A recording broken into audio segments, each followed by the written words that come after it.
And Marissa. We're live. Yeah, you can come say bye. You can come say bye to her. Okay. She'll appreciate that. Shit, I didn't get notification that we went Is she, live. is she heading out? She's not heading out yet. I'm gonna say bye before she leaves too. Um, I gotta run by the store. But that's not what we jumped on to talk about. The farm's back. We're talking, yeah, some DFS, some MLB, fantasy / betting baseball from the farm again. I know we focus mostly on fantasy because I think really diving deeply into the slate and the players is where you get most of your Yeah, betting. you gotta know. Yeah, we're so granular with the details that like where we're gonna be betting anyways. I think it's just like you can choose your spots within that. I do think we did okay last night. I think there were some misses for sure. Yeah, I think I did pretty damn horrible. I mean, I barely did cash in the 888, and that'll hurt you. Yeah, I did. So like the stuff on Seth Lugo's like Statcast is horrible, and like the writing was on the wall to just play the Mets there. AJ Ewing put up 40 points. Him and so you could have stacked the 5 stacks. Colbert. I mean, the thing is, I didn't even need that. Like, the truth of the matter with Kansas City though, like you look at the guys that produce runs, and frankly, a lot of those guys I wouldn't have played. Like Jack Caglione, I would have played, and he didn't do anything. He was like 1 for 6. So like the guys that I would have like definitely slotted into my lineup weren't the guys that put up big fantasy points. So like it wouldn't have been relevant to me anyways. But we'll move on. It's City Field too, so like I'm always listen. I was so high because I watched them the Padres game and I had Cronenworth, Merrill, and Campusano, and the first inning, Merrill singles, steals, great 1-0, and then Cronenworth comes up, hits that ball into the Crone zone there, 3-run shot. You're like, oh, we are looking good. We're gonna cash easy. And like, at some points, you're not going to say just fighting cash. I'm like cruising. Wake up, lose it by 1 point. Are you kidding me? Have you done the big? So have you dove any deeper into the big 888 for golf this week? Like, did you change your team? I'm as deep as we can get, baby. Are you still on Team Scotty? Dude, listen, I know we should talk baseball. Team Scotty is the Megamind, super Megamind genius. I've been playing him, and he's been call it the Megamind mastermind play because it's like Scotty Scheffler is far too expensive. Directionally, he's the incorrect play. Like he is not the right play on this slate at 14K. He is the incorrect play. But we're looking at ownership. We're looking at an 888. You're looking at ownership. And where can I get leverage? Like, I can get leverage on the best player in the world. And that's what I'm going to do. Because there's a good chance Scotty Scheffler comes in under 10% owned. There's a good chance Scotty Scheffler comes in under 8% owned. I mean, Rory is going to be much higher owned than Scotty, but there's a good chance Scotty comes in under 5% owned. If I get a 5% owned Scotty Scheffler on my team, we're gigging into last place because like you can't build a good team with Scotty. And that is why you can't play Scotty, but I'm going to play Scotty because I have absolute, Yeah, I love Scott. I played him last week. Because I'm in this bitch for first or last. You know what I mean? I'm 100%. I'm Ricky Bobby this week. 100%. It's like Ricky I say, the old motto my motto is I'd rather be a coward. I mean, I'd rather be a fool than a coward. And so like and often I play the coward. And today you play the coward. Yeah, you tend to be like we should call this stream the fool and the coward. I'm the fool, you're the coward. I'm the coward. And coward this is epitomized by we're listening to the Phillies game last night. We're walking around the farm and you're like Schwarber's. It's 2-0, and you're like, dude, just want points. No, you're like, it's 2-0 at first. Like, I just kind of hope the walk. I'm like, you want 2 points from your 6-2 outfielder? No, sir. And then 3-0. I'm like, this is the perfect time for like Schwarber to put up like, and then he goes yard. Like, it's just like you want 3-0. The 3-0 green light for any batter is crazy, but like Schwarber though. It's like in that park. I mean, they proceeded to shit the bed the rest of the slate. It's like it didn't matter. Like that was nice to see, and we loved listening. Like 3-0 bombs away. Dude. Andrew, dude, you if there was regulation in MLB, the Phillies should be regulated after Andrew Abbott struck them out 8 times. The guy has no swing and miss, and he strikes out 8 times. And like, dude, Zach Wheeler, I know there's a guy that listens to the stream sometimes, and we told him care over Wheeler. Yeah. And he's probably, I just know he's cursing our name last night after Wheeler shoves. But if you watch that game, Wheeler's stuff was not impressive. The guy just like, the Reds were just like frozen. Like he would throw a fastball down the middle, just like they would just freeze them. Like, what are we doing here, folks? Both teams didn't really want competitive at bats. They're like, who can strike out more? Yeah. It's like there were so many bats in that game that just went down swinging. I mean, went down looking. It's like, you know what? I'll take this fastball right down the center. Like, what are we doing here? Just Yeah. bad process. Ugly game, dude. Honestly, from a DFS perspective, just an ugly game. Anyways, yeah, I'm getting crazy. I mean, I'm playing golf. I'm playing Padrid. I'm playing Mr. Padrid is the Bear Harrington. I'm playing some absolutely. Are you playing Charizard? Dude, I'm playing Charizard. He's on 888. Charizard's about to Charizard. He's about to absolutely fillet me. And I think there's a small edge to PM AM, and I didn't even realize this, but I have 5 PM 1 AM. I will be up watching the AM because the PM will be the AM here on the East Coast. Let's go. Yeah. Giddy up. But also like giddy up in that sense. But also like we have Charizard's the only one. Charizard's the only early AM PM, and I could play him or Brandon. I'm just gonna go Charizard. Charizard's a better fit. You can't play a wave split, but something I will let people know if they're playing any golf DFS is the Scottish is typically pretty unpredictable, and there's typically a wave edge. And it doesn't look like there's gonna be much of one this week. Yeah. But it still does. It's always conducive to a slight edge nonetheless. So like I have just happens to be a 5-1 because I'm playing Scheffler PMA, which is slightly the better split. But yeah, so I'm definitely gonna I like that. I just love that I ended on that, and we'll see what happens. And when I get last place, that'll be fine. But if I get first place, I'll be here. I do think it's somewhat a safe strategy. So I've employed that in multiple weeks here, and I've been like good. Like if I'm not cashing or cashing deep in the big dollar, like the 888s or the 555s in golf, like I'm on the edge. And part of that's driven by like you can play it. Like I think Scotty Scheffler's fine margins. Yeah. Scotty Scheffler's a great play in the big dollar tournaments because like he's gonna finish top 5. Like does he win? Maybe. Like he's gonna finish top 5 in this field for sure. And I think that could be enough. Like even if you get 5 or 6 and Scheffler wins, like you'll play still. I don't think Scheffler's guaranteed to finish top 5. I will say this field is really strong. Like 75 of the best PGA Tour players, 75 of the best DP World Tour players. It is a competitive ass. Do you think Scheffler's probably minus money to finish top 5? He is, but like Scheffler's, plus 500-600 to win. So it doesn't really matter. And that's why people won't play him because it is not right this week. He should not be 14K. He's been less expensive. He's not more expensive at worse odds. Man, I'm just like drooling over the ownership and like kind of letting the play just be what it is. He's not typically the best fit for the Scottish. Someone's like, oh, he can't win over here. Didn't he win the Open last year? What are we doing to ourselves? He's plus 106. He's plus 1. So it's a pick. The guy could win anywhere. It doesn't really matter. Scotty Scheffler can't win a putting contest. Wins the Amex. I don't give a shit about where he can win, where he can't win. Hard course, easy course. Play Scotty Scheffler at low ownership, and that's what I'm gonna do. I've been doing it too. I've been playing him. He lost to Hovland, which kind of now he's gonna miss the cut. He's not gonna miss the cut. He's gonna. You know what I love? This is you want me to go down narrative street really quick. Go down the narrative. Meriden and the kids, they're not going over to the Europe. They're staying at home. Scotty Scheffler family, man, he's gonna absolutely he's locked in. Dude, he's in the hotel right now, just ready. He's got no kiddos. You know how it is, dude. I travel for work. You know how it is, like you have the kids, you can't lock in as much. You're like traveling for vacation, kids are everywhere. Dude, when I travel, it's a break. Like not I don't like it. I don't like it's chill. It's like I don't like being away from my kids. Scotty's on the range right now. He's absolutely locked in. Like the's no kids, there's no distractions. He's gonna lock in for sure. So, I mean, that's just narrative street. Probably doesn't matter. He probably misses his kids. Like we all miss our kids when we travel. But I'm gonna just check the socials, and make sure their kids are there. It is. Yeah. I mean, art, science. That's the art aspect of it. We'll call it the sociology aspect. We know it's hard.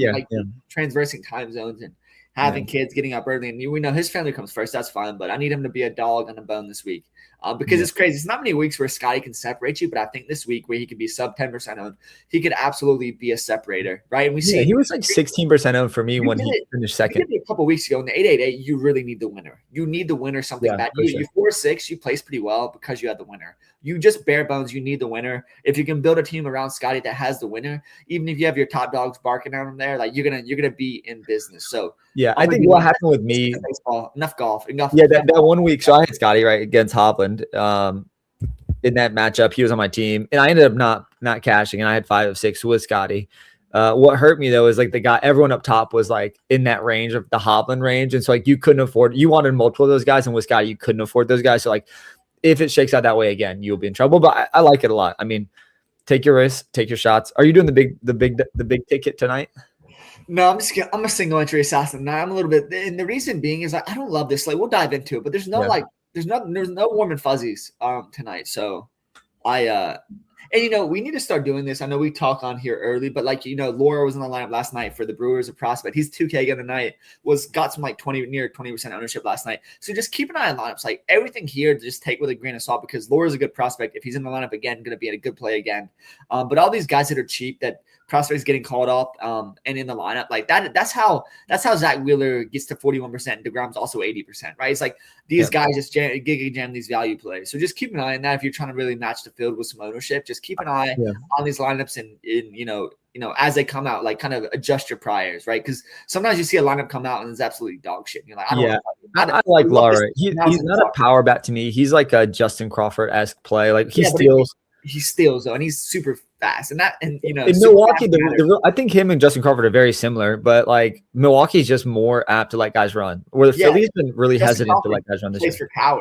He plays for cowards. Like let the guy run and get called stealing. Let him just sharpen his skills. Like, dude, Justin Crawford's not. Do we want another Luis Arraez? Like, do we want him in the league just slap hitting? No, you want him on the bases getting a third on steals. Like, dude, there's so much cowardice. Like, it's like let these boys run. You know what I mean? Yeah, at this point, just let them loose. I mean, who cares? You're going to get caught stealing a couple of times. Let them run, though. I mean, it's also just creates a difference. When I'm watching a game and I have a guy in first, he's trying to steal, and the guy keeps fouling the ball off, and they pan over to him. He's like, dude, he's not stealing now. Like he tried to steal 3 times, and now and that's just like the variance, right? Like, dude, hey, how about the batter take a pitch? I need the stolen base.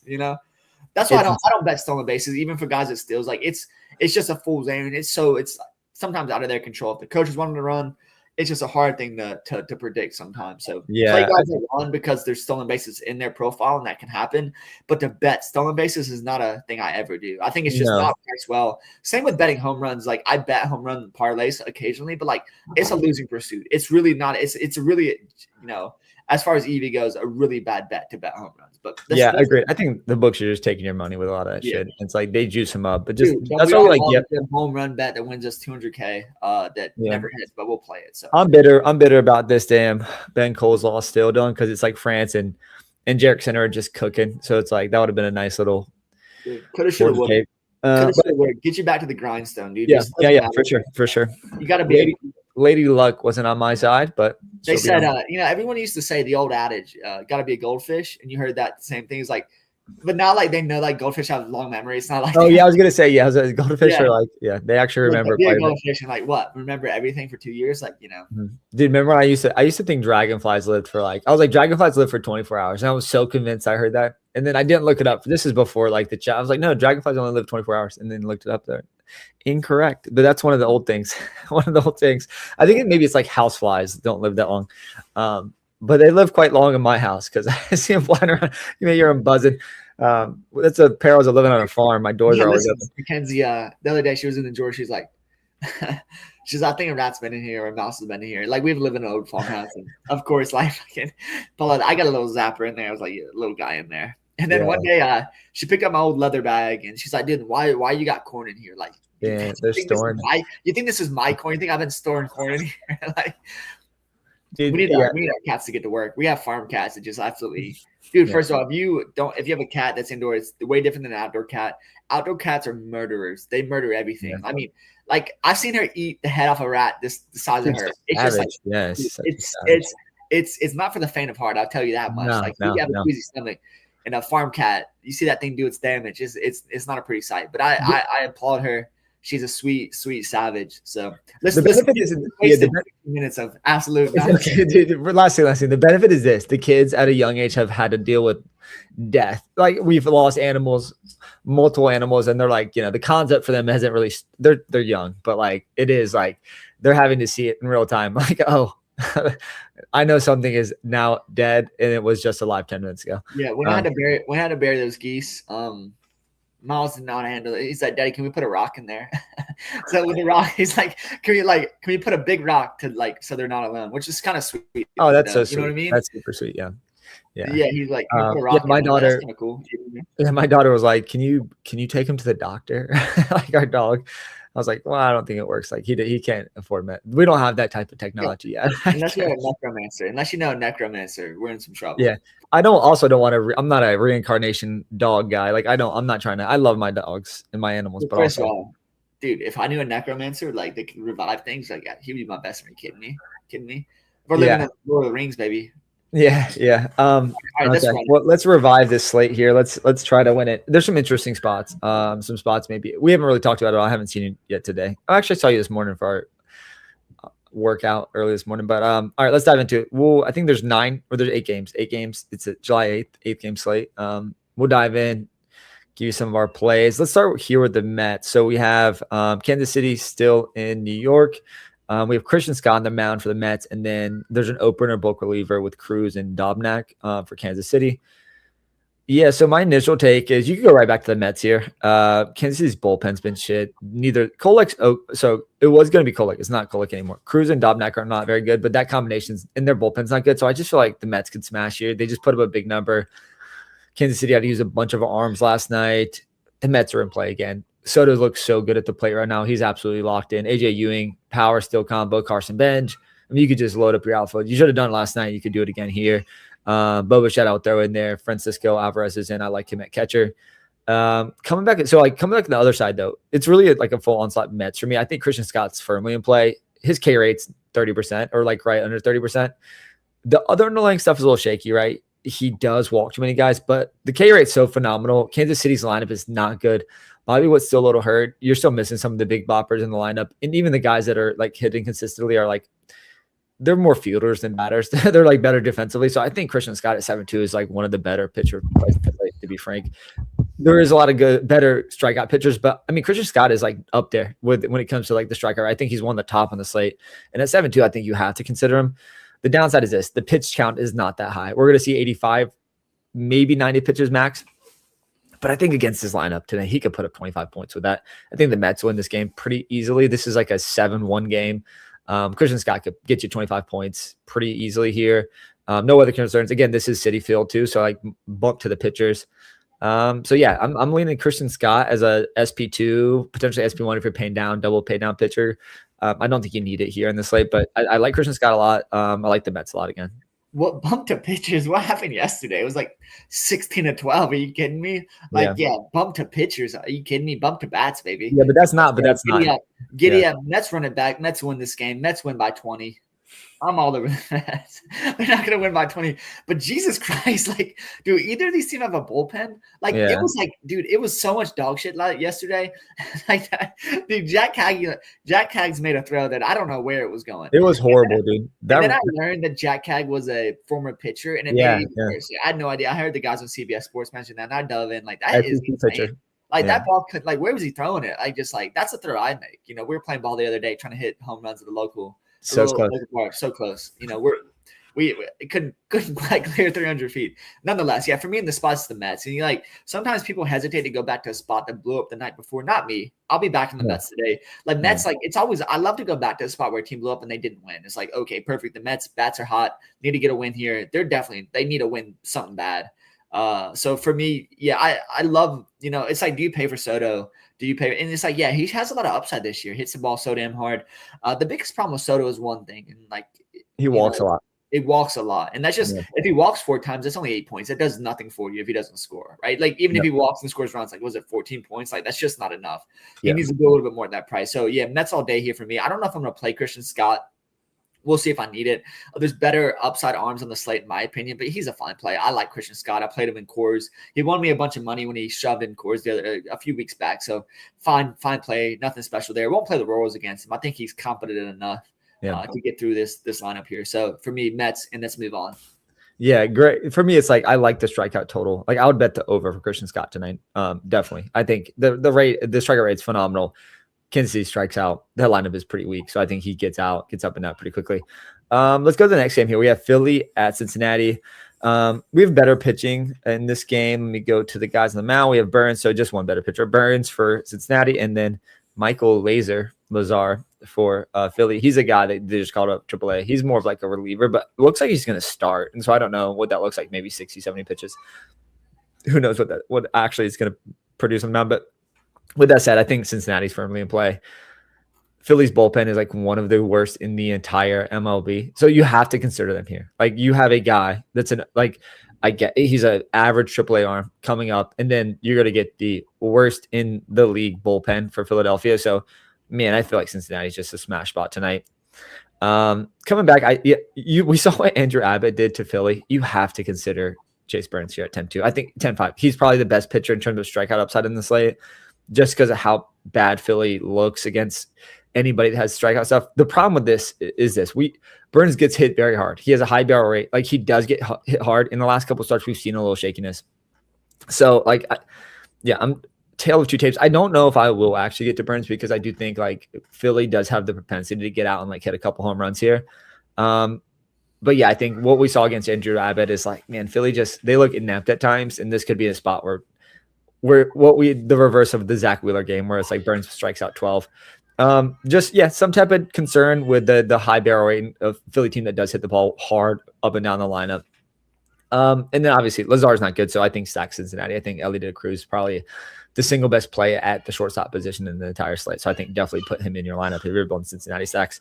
JJ Bleday has cooled off a little bit, but like I'm curious to see their lineup, who they throw in the outfield. Maybe if Noelli Marte, I don't know if he's still up, but I'd be interested in him. And there's some other guys that have Sal Stewart obviously has cooled off quite a bit from his like hot start to the season, but he's still in play. I think he hits the ball well. So Cincinnati, I think great ballpark, great environment, horrible opener / guest starting pitcher. They don't. He's been starting AAA. Yeah. But he's not. So who knows how long he's going to go? But the Philly bullpen's so bad. I think this is just the obvious like stack Cincinnati spot here. Yeah, giddy up, baby, giddy up. Cincinnati all day. Yeah. Like I love Elly. I love Super Mario is going to go double dong tonight. He's hitting the power up. He's hitting the ball out twice. He's kind of been slumping, but listen, as far as the StatCast goes, I kind of like a 3-man Cincinnati. If you're looking some of their best line bets, it's going to be Elly, Spencer Steer, maybe Sal, obviously. Tyler Stevenson's StatCast looks good, but I kind of prioritize. We're looking at the Mets. I like Francisco Alvarez at the back end a little bit more than him. But yeah, good park, good spot. Bats up and down.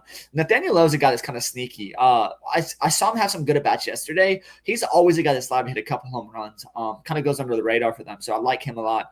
We'll be playing Hunter Green, Chase Burns. I will be playing Chase Burns, and I was on the fence about it initially. Man, what I saw from the Phillies last night is like, you get through Schwarber, it's pretty easy. Like, Schwarber strikes out a ton too, but like, man, these guys for Phillies looked lost at the plate last night. It just looked horrible, and I hate to have recency bias cloud my judgment, but man, like, even at their best, they strike out a lot. So, like, I don't know why you just wouldn't play him. There's not a lot of aces on the slate. I feel like he has that upside at strikeout 10 plus in this spot with some safety baked in. I saw him give up he gave up 5 or 6 runs 2 starts ago, but still struck out 10, and he put up nearly 20 points. And that's what you're going to get with a strikeout pitcher. He has a lot of outs to save you in fantasy, right? So for me, definitely like him in this spot. I think I'm going to prioritize him as an SP1.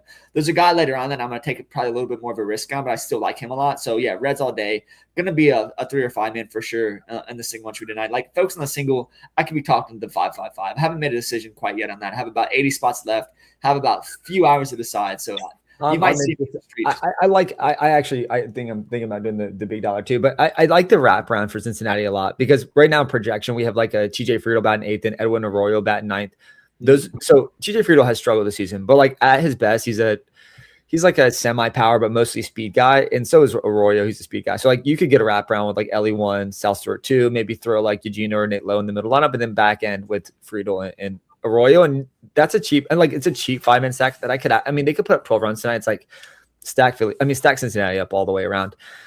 I think they're just like a smash spot. I think they put up a big number. Again, I think the key factor here is like this starting pitcher is horrible, but like Philly's bullpen is one of the worst in the league, if not the worst in the league. So just that is the weakness of the Philly team, is their bullpen. So this just screams an absolute nuke spot. Let's move to the next game. No need to belabor the point there. We both like Cincinnati. We both like Burns. Next, we have Davis Martin and Jake Benn on the mound. This is in White Sox Stadium, Boston visiting Chicago. Guaranteed rate field. Martin has came back down to life, or came back down to earth. Came back to life. Came back down to earth a little bit. The underlying numbers aren't great. They're okay, right? Like, they're not great though. I think there was some shakiness already, and we've started to see some of that shakiness play out. Jake Benn on the return. This is a guy like maybe we're different on this. Like, the real life stuff is actually pretty good. Like, he doesn't get hit too hard. The problem with him is he doesn't strike guys out. And so like from a DFS perspective, I actually don't like either of these pitchers. I think they're both middling, and because they're both middling, I don't think either offense is quite there either. I did initially had some interest in the White Sox against Jake Bennett because I think people may not play against him, or people may play him.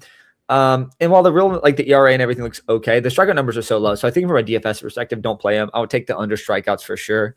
That's like one of my favorite bets on the slate, honestly. He just doesn't do that. And like the White Sox actually have been decent at not striking out either. So this is on this 8-game slate, I think this is just an avoid game. Don't play in the pitchers and don't stack the offenses. Yeah, easy avoid. Pass. Like both pitchers are fine. I mean, we'll talk about a pitcher in this next game, I believe, if we're going in my order.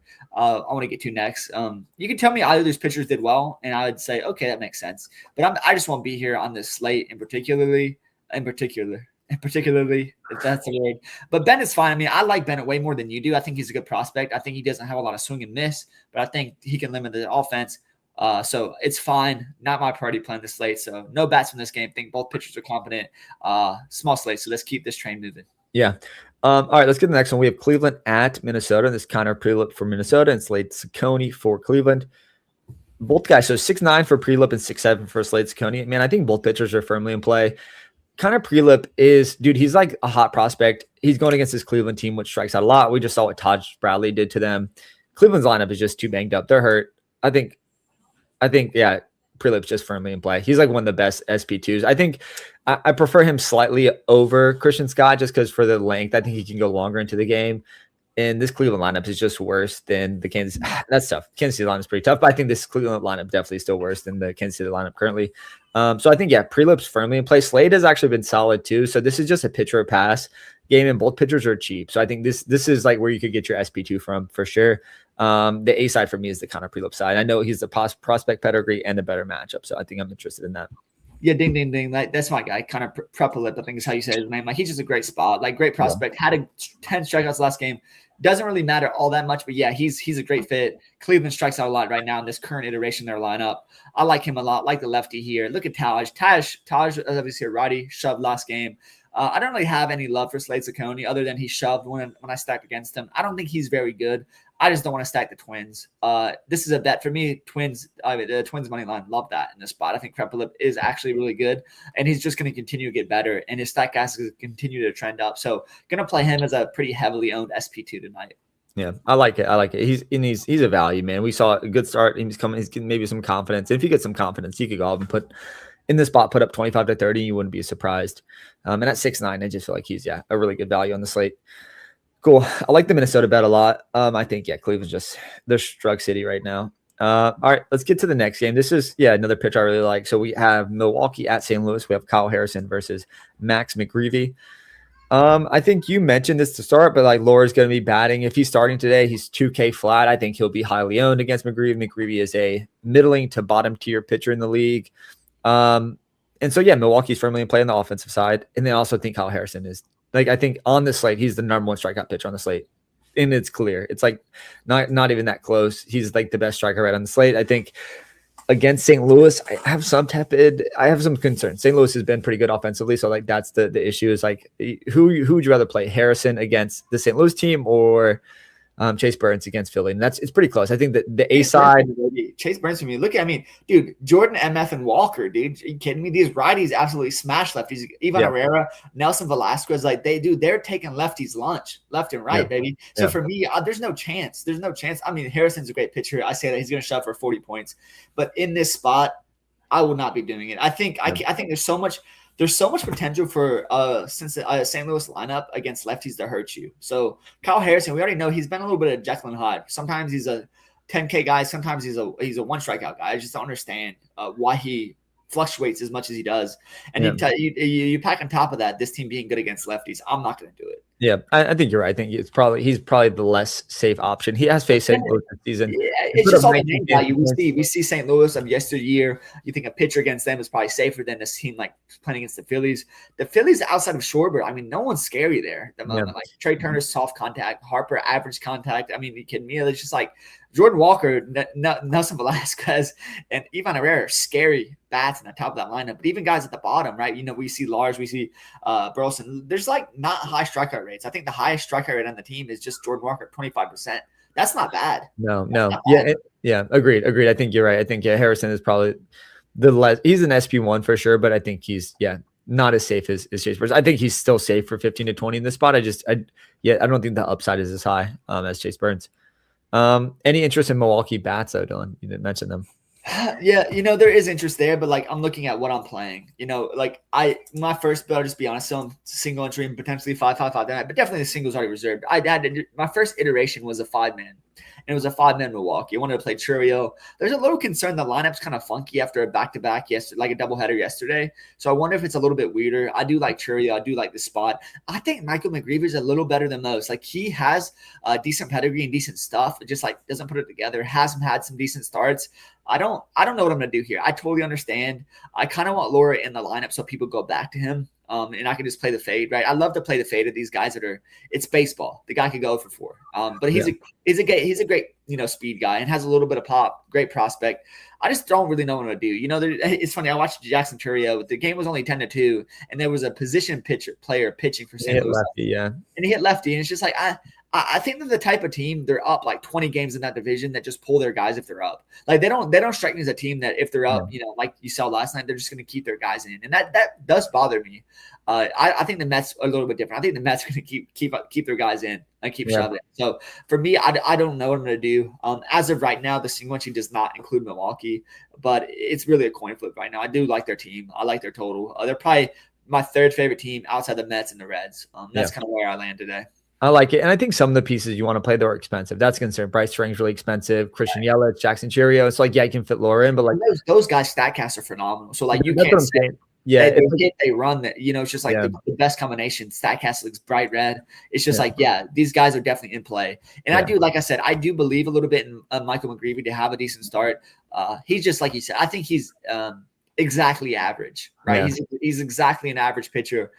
So there's no scare. And I mean, like, once again, Abbott's exactly average pitcher, and he had 8 strikeouts last night, was a fine DFS play, so like average pitchers can do okay things at times. So that's where I stand in this game.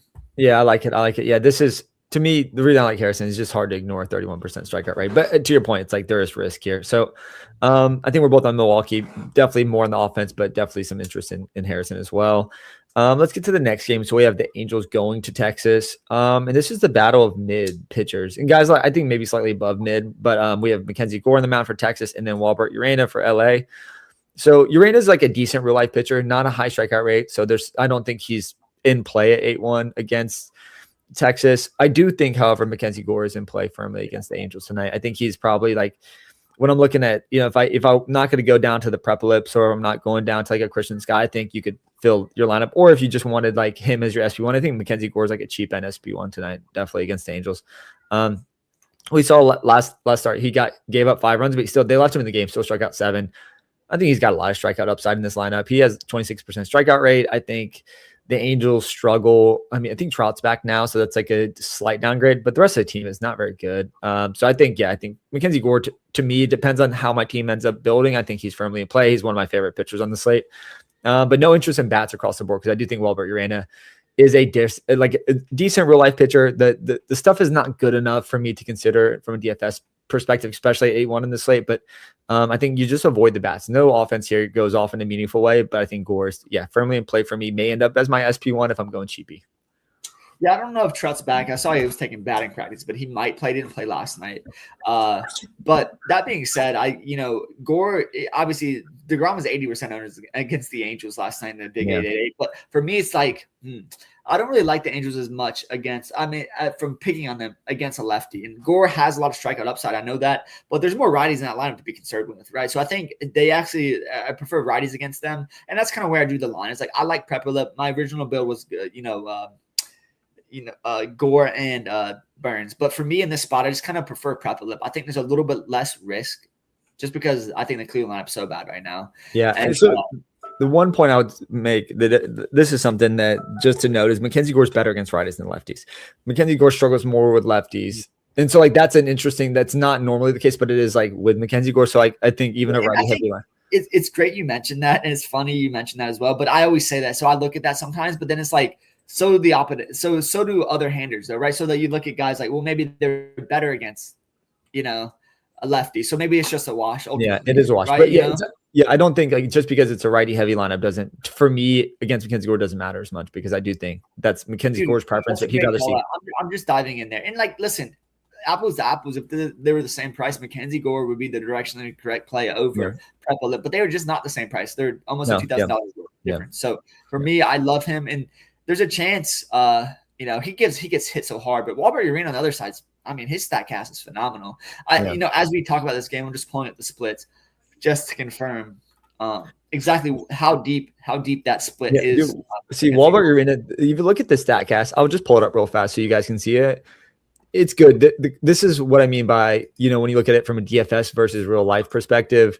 And I'll show you what I mean here. Look, the numbers are good, right? Like this is a good real life pitcher. It's a much smaller sample, but Mackenzie Gore has been horrendous versus lefties this year. Horrendous. Yep. He sucks against lefties. Let me go to 2025. Just to get it was the same. I don't know.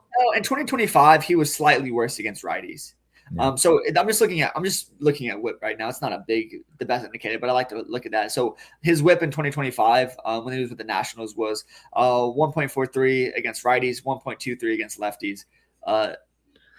This year it's 1.93 against lefties. That's correct, but only 19. That's how many plate appearances. Not as many, obviously. And then against righties, it's going to be 1.11. So much better against righties there. Yeah. Interesting to know. Yeah, interesting to know just for him, especially. But this is the Walbert Urena profile. When you look at this, it's like, it screams good real life pitcher. But the numbers I want to call out are the K rate, which is a 22%, right below the Mendoza line. And then the walk rate's pretty bad. So, like, from a DFS perspective, to me, he's unplayable at that price. Good real life pitcher, not a guy that you want to consider DFS. Again, Mackenzie Gore, I think, is in a good spot tonight, even if it's a righty heavy lineup. So, anything else to add from that game, Don? No, that's all. I think we've sufficiently covered that in our thoughts. All right, let's get to the Dodgers game. So we have Colorado again still in LA. We have Roki Sasaki on the mound for the Dodgers and Hughes. Who's this Hughes guy for Colorado? Gabriel Hughes. He's horrible. Yeah, so this is another spot. I just played the Dodgers probably. Again, this is a point we'll continue to hash it out, but again, the Dodgers, if they score 7 to 8 runs, that is not as valuable as a 7 to 8 run performance from Cincinnati because of the price differences across their players. I think Roki Sasaki's in play too. He'd be someone I would consider over Christian Scott if I'm in that range. I think Prep Lip's just a better play straight up. I think there's just a little bit more upside right now. It sounds crazy, but there's far more volatility with Roki or Saki.